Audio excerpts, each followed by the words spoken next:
Welcome back to Morgan's Writing Tips and Writerly Musings with writing tips from the pros and, of course, my own Writerly Musings. Today, I'm here with the rough draft of an original short story just for the season. It's called When Jack Got a Headache, A Winter's Tale. The waning moon hung in the sky, lighting Jack's path as he danced his way across the field. By the light of the moon, he hummed a peppy little tune when he was struck by a strong pressure, an urge, an overwhelming demand. It felt like the very air around him was pushing in. He couldn't breathe. Everything was pressing on him. He couldn't even Jack gasped for air, tears streaming down his face. The pressure was gone. Relief shuddered through him. You! A deep voice rang out, as though in accusation. Jack wiped his face clear, and that's when he realized he was no longer in that moonlit field.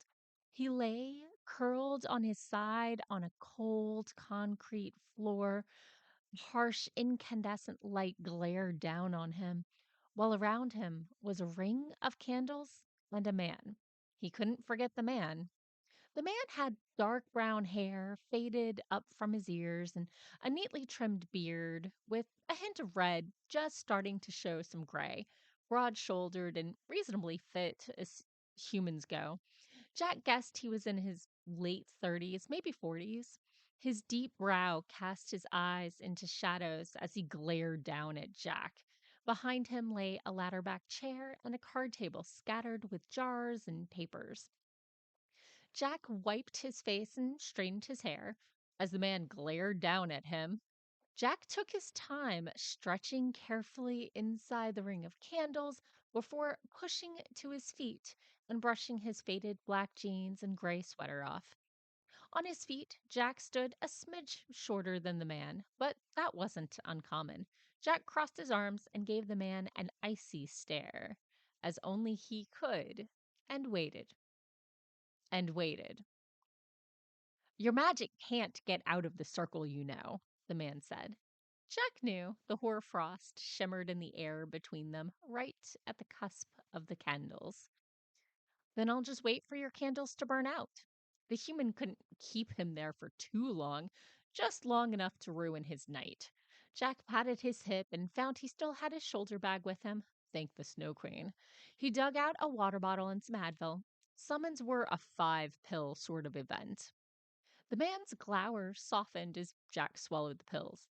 Advil, but you're Jack Frost. Yes. Jack rubbed his forehead and waited for the meds to kick in. The man paced the circle from the outside.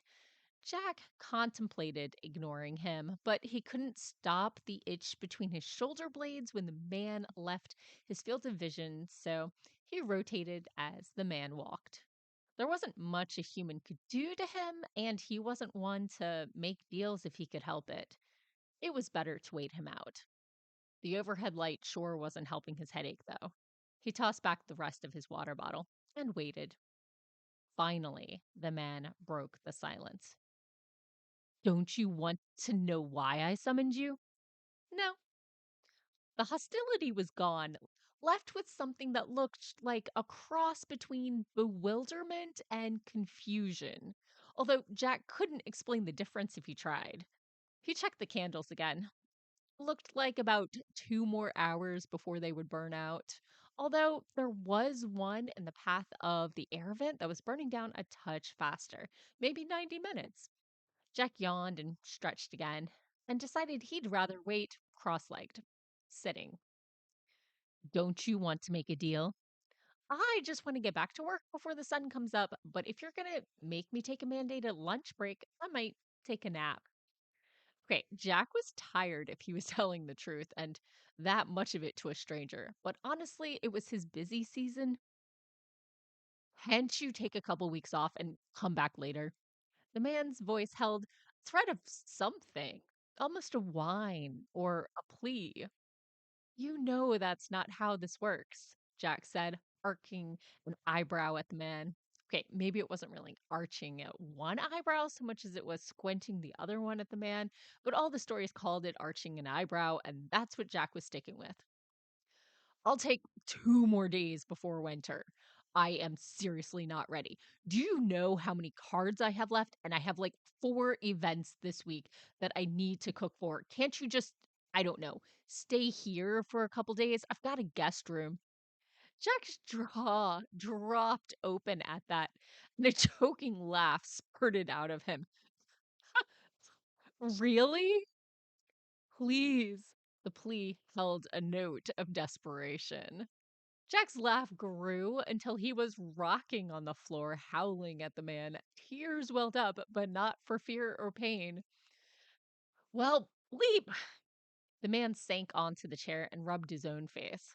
This was a waste of time, wasn't it? Damn it, maybe I should have summoned time instead. A yawn attacked him for a long moment. Jack waited for the man's yawn to end before answering.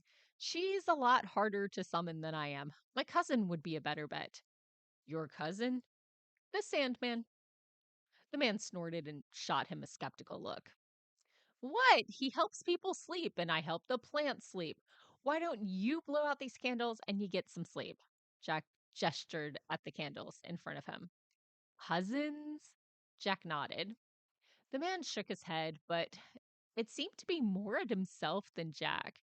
Slowly, he levered himself out of the chair, bent to lift one of the candles, and puffed it out. Then he returned to the folding table and pulled something out from under it. Jack watched, eyes carefully taking in the concrete room, and breathed out gently. Frost glistened in the air before him, past the edge of the remaining candles. The man turned to him and handed him a water bottle.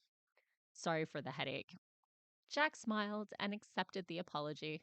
Then he let himself fade into the glittery frost and returned to his field. There was work to do.